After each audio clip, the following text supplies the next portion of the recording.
The animal phases. Now, you might not know what I've been referring to, and I've been calling them that, but at CST, we have 3 FTXs, or sticks lanes, the situational training exercises, which were called animal names. So it builds up from Wolverine to Panther to Grizzly. Each FTX getting progressively harder to test your leadership, critical thinking, and on-the-fly decision-making. And so we are bussed out to the bivouac site to begin our sticks lanes, and then we end up marching out to where my platoon would be stationed for the night, and then we began finalizing our SOPs, the standard operating procedures that would guide how we communicate non-verbally as a platoon, and finalized our camaraderie and our mutual understanding, because we needed to prepare for the hardest 11 days of CST.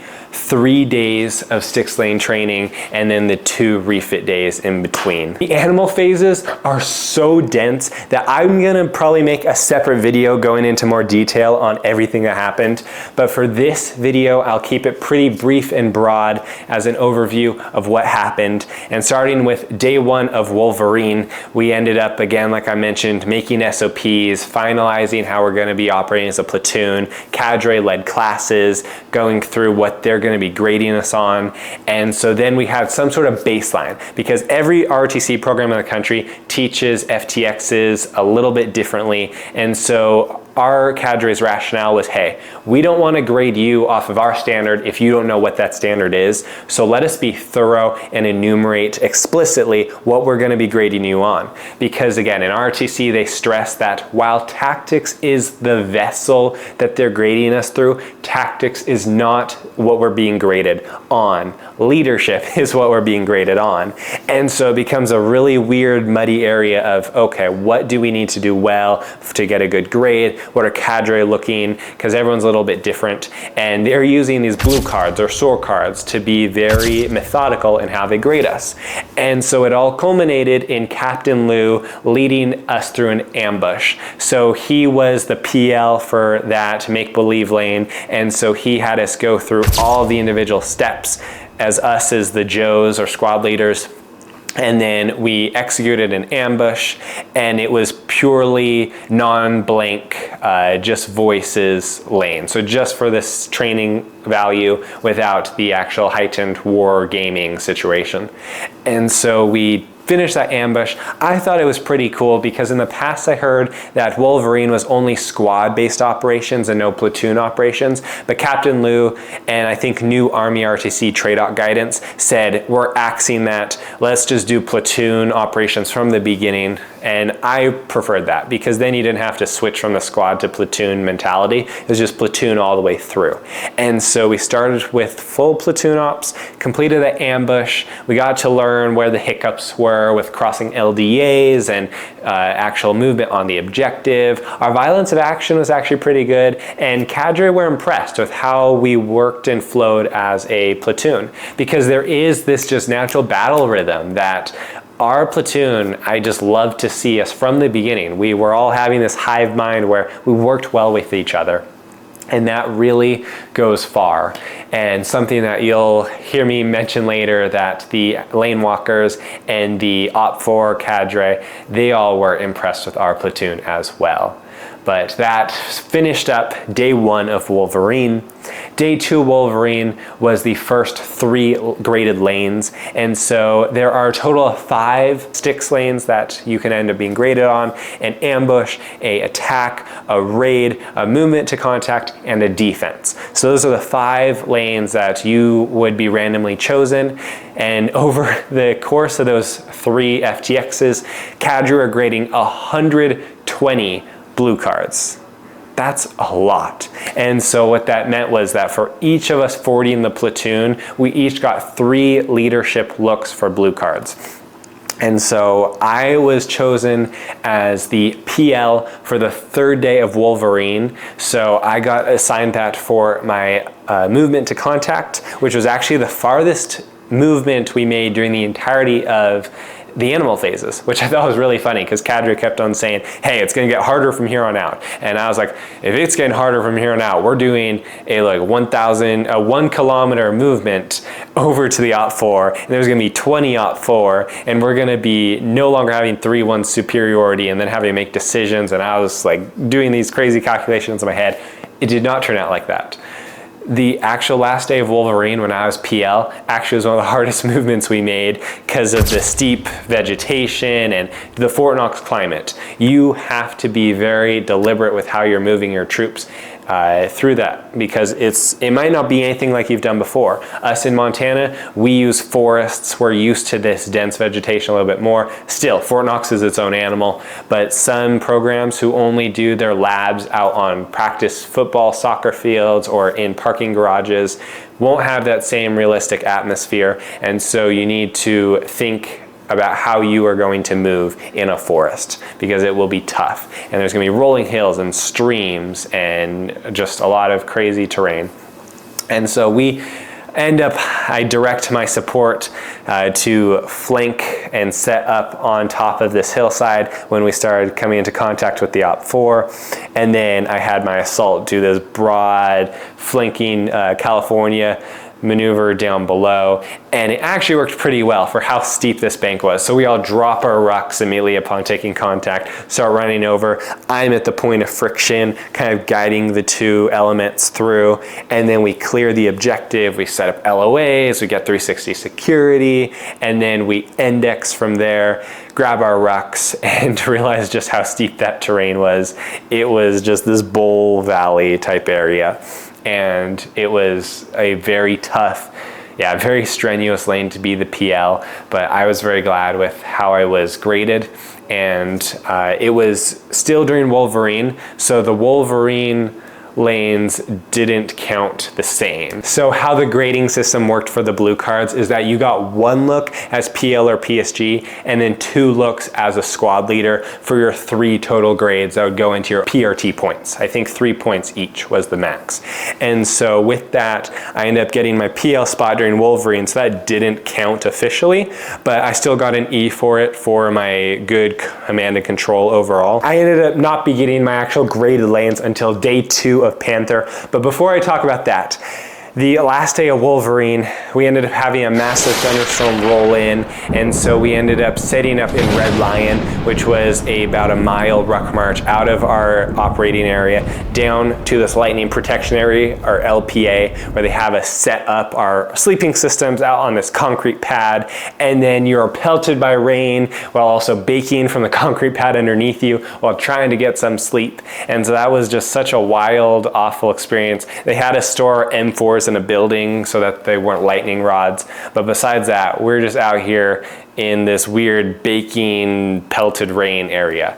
And so I was trying to get some shut-eye, did not sleep well that night, woke up absolutely drenched. You learn real quick that Army grade waterproof equipment is not actually waterproof when it rains like Kentucky. And then we got out and then finished the last lanes of Wolverine before setting up in Red Lion to prepare for our 8-mile ruck march out to Densberger for refitting. So it's late at night.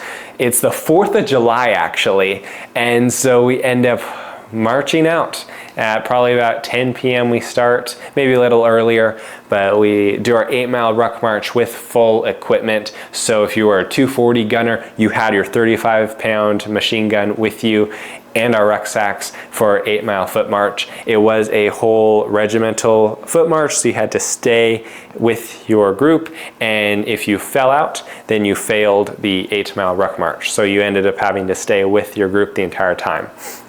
And so we get through that. Basically, it was just mind-numbingness because it's a tactical road march, and so you have to remain quiet. It's late at night, you're tired, you've just completed your 3-day first FTX, and so it's becoming a lot more mental here. And then when I was carrying the 240, then it becomes physical as well. The big thing for me is just preventing cramping. They gave us these cool MREs called MORE rations, which have additional caffeine and energy so that you are better prepared for these late at night different ruck marches.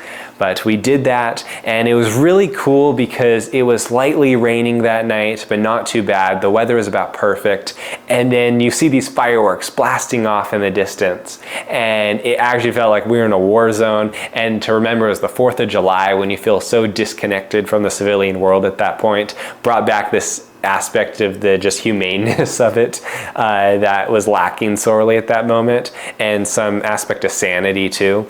But we completed that 8-mile ruck march. It was such a good feeling to see those lights in the distance of Densberger that you get in, but then all my hopes that you'd get a good night's rest and be able to like have some food or something were quickly diminished once I realized that we finished that 8-mile ruck march just to have cadre yell like, "Hey cadets, you have to go over there to stage your stuff." So you're like still busy, you're waiting on this rocky patch in a field near a light pole, and then we set our sleeping systems. We get 1 orange and 1 banana, no other food, and then are told good night.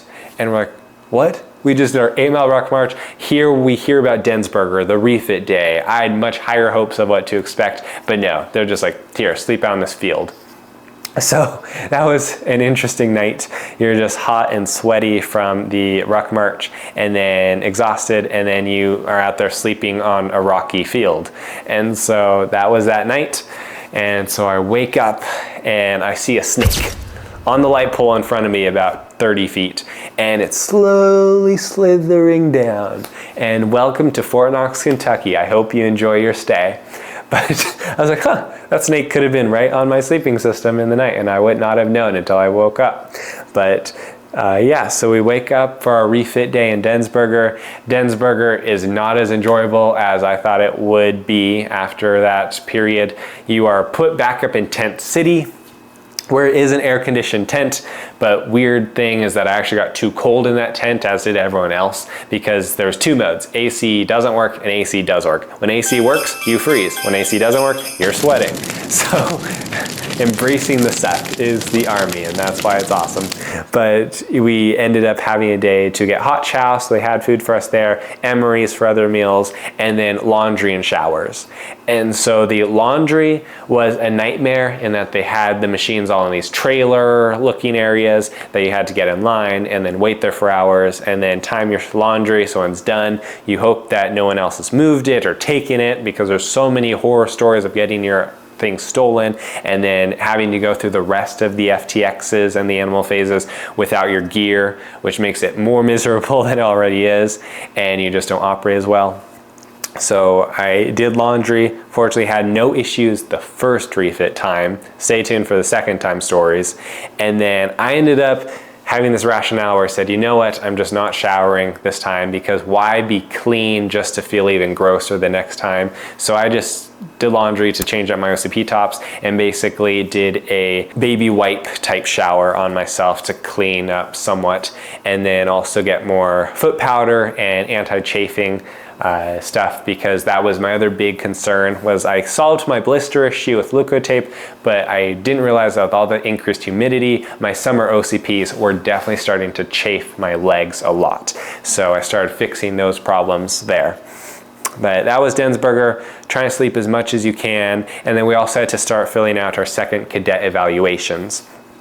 So that was Densberger, the refit day 2. Then we are marching back out to Panther, which was about a mile or 2 outside of Densberger, where we conduct the next 3 days of lanes, where it worked out you did lanes 3 a day and then 1 extra on the 4th day before we would be sent out to then finish those grading criteria. So the 4th day for the single lane was just that cadre had that flexibility, say weather stopped our ability to train for the night or something. So Panther day 1, it's a little bit harder in the fact that you now are having more KIAs, so you have more of your people killed. You have supposedly more OP4. Our OP4 stayed between 2 and 5 guys pretty regularly, but I heard this one crazy story that they had something like 12 to 18 OPT4. And so I was like, okay, I guess that happened for someone.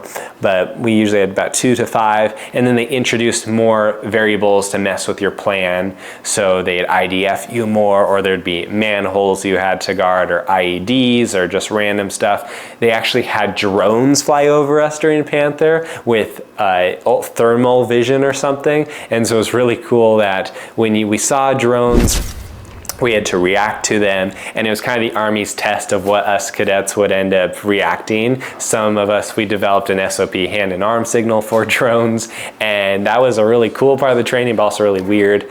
And then Panther had some of the most open terrain.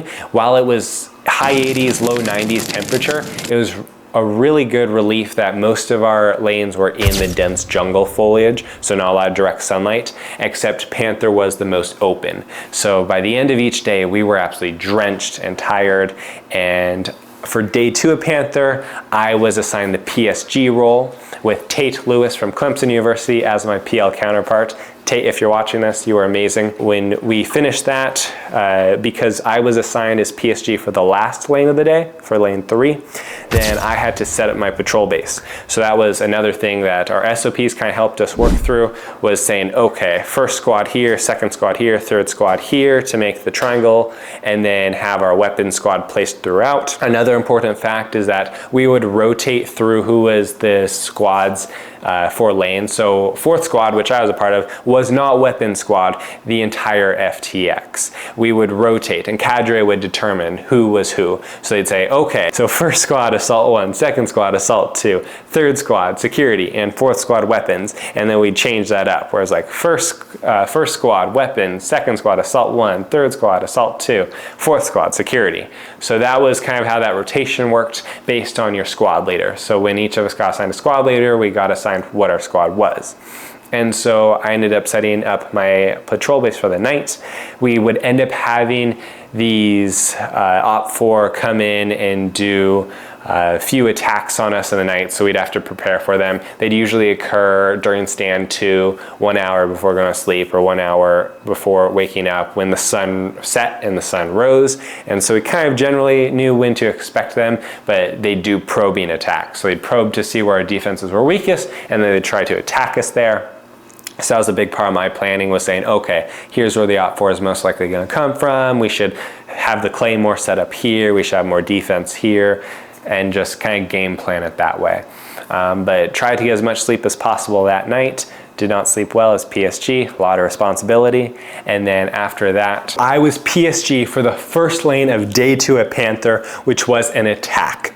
And so I chose my medic. I ended up briefing paragraph 4 of the op board.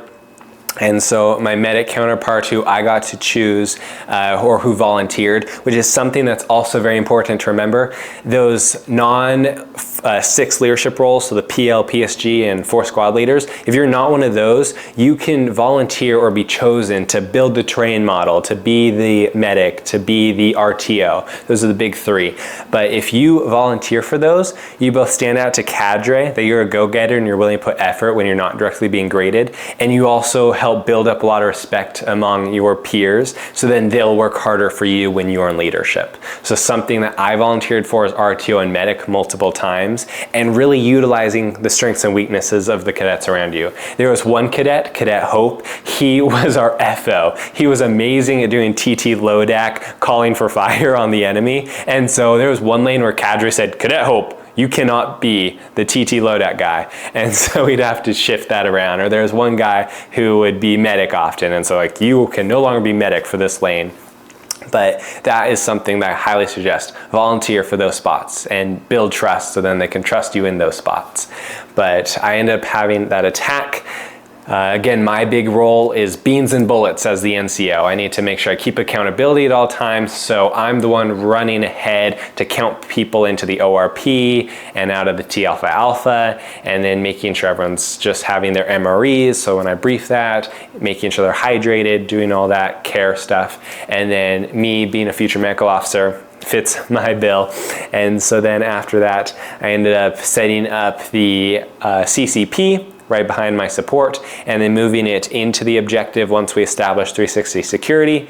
It was the first time where I had sustained casualties on that level, since we don't often do CCPs and HLZs well here at my program, but I got to learn that well and realizing I need to take a step back. I was becoming very involved with trying to move people myself who were casualties rather than directing others and delegating that.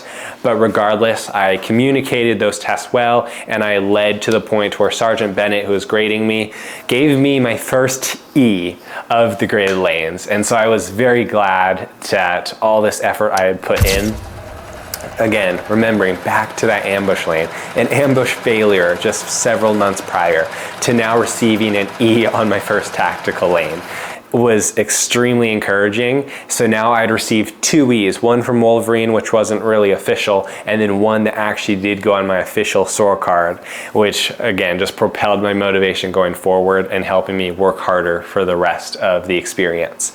But completed day 2 of Panther, and then moved into day 3 of Panther, and then we went back to Densberger for the refit day. Pretty much the same as the first refit day, all those same options, except this time I had a laundry horror story.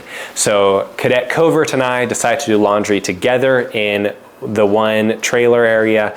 We leave for a few hours and then come back. I open the washer to throw our clothes in the dryer, and they're gone. I about have a heart attack because there are my 2 OCP tops that were Summers, and I really didn't want to have the all-weather OCPs in the heat of Fort Knox. And so I asked the cadre, hey, has someone moved these stuff? I checked the other washers around to see if anyone moved them. I checked the dryers to see if someone was kind enough to put our clothes in the dryer. Nothing. And we have our barracks bag and all of our items labeled and name tagged. So I'm like, no one took this to use, I hope, because they'd have our names. But we return later, and finally an hour after that moment, one of the cadre members says, hey, wait, someone actually left a barracks bag here. So someone accidentally took our equipment, they left, and I don't know why, but like things were wet and all that stuff, but they brought it back and it was just sitting there by the cadre outside the trailer. And I was like, what? And so I finish laundry.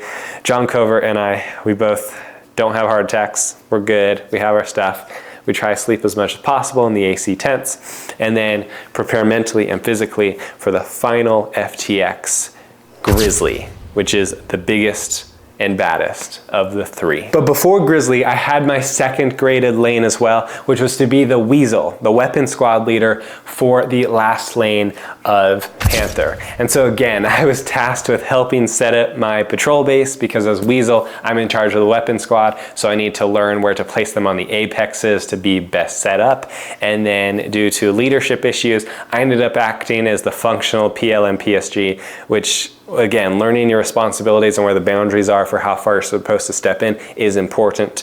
But it was during this time where, again, the discipline was starting to loosen as cadets were tired and they didn't want to pull fire guard as much, and they didn't want to pull security when they should have, and all those little things that really start to show in cadre's eyes. And patrol bases are not explicitly graded, but they do tie into your overall leadership, and hence do play somewhat of an influence on your final grade. And so as weapon squad leader, was running around just trying to maintain order during probably the most tense period in my platoon, because during the last day of Panther, you're both exhausted from the first 2 FTXs and you still have one left to get through. And so it was probably the lowest point of my CST experience, was just trying to maintain some level of decency and respect and discipline during that time. But we got through. We got back to Densberger, did all that refit day, which I mentioned, got into Grizzly. We loaded up on the LMTVs early morning, and this was probably the most warring type feeling, because you're in the LMTV, completely shut in, detached from the outside world, with your M4 in hand or a machine gun, whatever you had. We sit our rucksacks in the middle, and we're just there, like waiting. And we're like, this is Grizzly, this is the final lane before we get out of the animal phases. We're about to get home, like this is awesome. But you're just in that moment. And so we start driving on the LMTVs. Sounds like they get on a highway. We're driving something like 60 miles per hour. We're like, where are we going? Where are they taking us? They drive us out for almost 30 minutes. It was a pretty good distance from Densberger out to Grizzly, where they unload us. And then it's just this light mist rain for the beginning of the lanes. We set up 360 security in our T alpha alpha, and then we begin the first lane of the day. So the first lane of Grizzly, and I was in a team leader role. You're pretty frequently kind of flipped between team leaders. Usually the squad leader just says, hey, who hasn't been team leader in a while? Okay, you're team leader. Hey, you're team leader. And we usually offered to be that role. So I was team leader for that first lane. And so we ended up doing an attack on the objective. Again, Grizzly, probably the biggest change was there are way larger objectives. In ROTC land, we usually have pretty narrow, pretty small objectives, so you don't have to get a ton of spacing. This one was massive. So you really had to space out to clear it, and the vegetation was so thick with the thorn bushes that you're just trying to stay safe and move with a violence of action and sense of urgency, set up LOA, get all that done, clear the enemy. I was on special teams. I think I had aid and litter that time, but just going through the SOP for that, making sure everyone's tracking, sending up lace reports, doing all that good old hula tactical stuff, and then getting out. So after Wolverine and Panther, by this point, our platoon was working pretty flawlessly with how we were communicating, non-verbally even, crossing LDAs, doing movements. It became second nature at this point, which is really cool because labs never worked that way because we just never spent as much time doing tactics as we did at CST. And so it was really cool seeing we would learn something from every hot wash after our lane and we'd apply it to the next one. And our cadre pointed this out, and the lane walkers too, we were one of the first platoons to initiate fire on the enemy rather than react to contact with them, which showed our noise and discipline and other tactics were pretty sound. And then also our ability to employ the improves from previous lanes and then keep our sustains too. Really impressed cadre. And I personally took it as a moment of great pride, and as well as my platoon, how we were able to just keep boom ba isa throughout of it. And so that was the level of energy and intent and direction that we had. But we made it through Grizzly, and it was, again, just grueling having that period of time, but we finished it. I got my last look as a squad leader for the security element. It was a movement to contact, and the other big difference about Grizzly was the second you took a footstep out of your T alpha alpha, it seemed like it turned into this react to contact battle drill. And so we rarely were able to make a deliberate plan and execute on that because the enemy would initiate fire on our most forward element at the time. And so that was something that was kind of funny because we're like, oh, we're gonna take one step out of the T alpha alpha and take fire. Why even plan an offboard? But it was hard to not just go through the motions when you still have to be deliberate with that. And that became one of the challenges of Grizzly is how can you think on the fly if you're gonna be attacked like that? Do you create more creative route plans? And that was something we did. And how can you outthink the enemy? So Grizzly took a lot of that conceptual knowledge and said, hey, I know you've been through 6 previous lane days, how can you not just go through the motions? And that will pay off well if you have that mentality. But finished all Grizzly, I got an E on my last look at leadership. I was on security elements, so we were pretty much used in reserves, just pulling security, and yet I was able to have good maneuverability and best sustain the assault elements. That was the criteria my captain ended up grading me an E for with my leadership. And so with that, I successfully pulled off an EPE on lanes.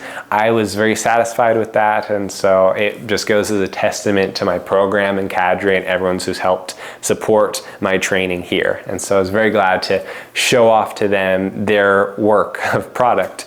And so we finished that, go back to Densberger and get some food, get some rest, and prepare for our 12-mile Ruck March, which is the last training event of the entirety of CST. Whew, it felt good. The 12-mile ruck from Densberger back to the barracks, which was actually about 13.5 miles, took us 4 hours and 16 minutes and was from about 21:30 to about 2 in the morning. So they had us split the night with this march. We have so many thoughts running through our heads of the past 11 and 12 days of training. just saying, okay, can I channel this tiredness and fatigue and all these thoughts about being evaluated and all this just into this final push of endurance to finish this 12-mile march and complete my graded portion. So I ended up finishing that 12-mile Ruck March, got my final 6 PRT points, which meant I was done being evaluated as a cadet. And at that point, as long as I didn't make any stupid decisions, qualified to graduate from Cadet Summer Training and enter the Army as a second lieutenant. This video is taking longer than I expected, so for brevity's sake, I'm going to be blowing through these 5 outprocessing days, but if you want more specifics, then let me know in the comments and I'll do that. Day 30, the outprocessing. It was pretty much just in processing in reverse. We ended up starting with weapons maintenance. That was priority number 1, getting our M4s, M249s, and 240s all turned in to the armory, which spent several hours on that, but we did it, and I was very glad to have the burden of the 7 to 8 pound rifle lifted from my shoulders. Not only was there this metaphorical release of the pressures of being graded and evaluated at every waking moment of CST, but now I had a physical burden also lifted from my body. And it was the first time where I felt like I was missing something, which was a really weird feeling. Having your M4 with you for like every waking moment to then having nothing, and you feel like you're missing something, kind of like your phone as that extension of yourself. But we ended up having the weapons maintenance turned in, and then a full day of briefs, full day of like making sure your gear's ready, stuff like that. It was long and drawn out. We had medical type stuff that we just wanted to finalize with blood draws. We got our platoon picture, which you can see right here, which was really fun. And then besides that, we also had some other things. Now that we had graduated the evaluated portion of CST, they had us go march back to the Olive Theater to do the sessions briefs, which was saying how you had to prepare to actually become an Army officer in the branch that you most want to be in, and the different options for that. And me going medical is a little different process because I'm applying for an educational delay, but regardless, a lot of good information, those final briefs. And my biggest piece of advice to you is to not just let yourself brain dump that information. This will determine your future career in the Army when you apply that knowledge and that information. And it was a wealth of knowledge. So focus on that. And then they also take this survey, which was just this time test. And then we went back to SIF and had to thoroughly clean our gear and then turn it back in. Fortunately, didn't have too many snags with that. Got my stuff turned in pretty quickly. And then besides that, we had family day on day 19, which was a fun time in the afternoon from I think 12 to 1700, where you got to have your family be able to take you off base wherever you wanted. You were released for that time just to be accountable in the evening. And I ended up spending that time just walking around, going to the PX, doing some runs with cadre. On that day, they also took us to the museum. It was the General Georges Patton Museum, right on Fort Knox, so that was really cool to see. And then besides that, it was a nice relaxing atmosphere in contrast to the previous animal phases. And then I was just preparing for graduation. July 19th, also known as graduation day or day 35 of CST, started with graduation rehearsal out near the field in the morning. We ended up getting our company formation, doing all the facing movements. If you want to see what graduation entailed, you can watch the full video titled CST Regiment for Graduation. But we did the rehearsals multiple times, got that all down, and then ended up having the actual graduation ceremony, where the biggest challenge there was not to heat cat or pass out, which sadly we did have some people do that. Stay hydrated. And after graduation was over, then we got to see General Munera's last year as the CG, the commanding general of Fort Knox, before stepping down. So that was a really special moment to see that we got to be his last CG year. And then finished graduation, a lot of families, a lot of picture taking. Sad that my family wasn't able to come down, but we finished with that period. And then I got some more pictures with my platoon before they all spread out back to their respective campuses, out to change the world.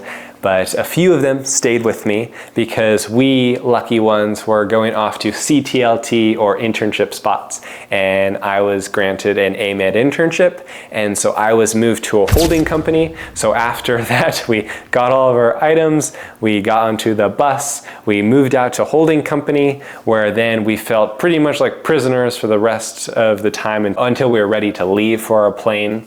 And so they had us stay in this barracks bay, and then we got free reign to walk to the defects, though. We just had to be accountable at 3 times throughout the day, and then cleaned up the barracks about 1 a.m. the following morning, so July 20th, and then I was in the second chalk to leave to the airport at about 5 in the morning-ish, and so got on the bus for there, rode out to the airport in Louisville, and then got on the plane for my Fort Jackson medical internship, knowing that I would have 28 days of more generally fun than the previous 35. So it was an amazing experience out of Fort Jackson. And if you haven't seen my daily short series, then you can go watch those here. Lastly, any cadre or fellow battle dogs watching this video, thank you for making CST such a fantastic experience. It would have been a whole lot worse without you. So thank you. Ad Meliora, toward better things.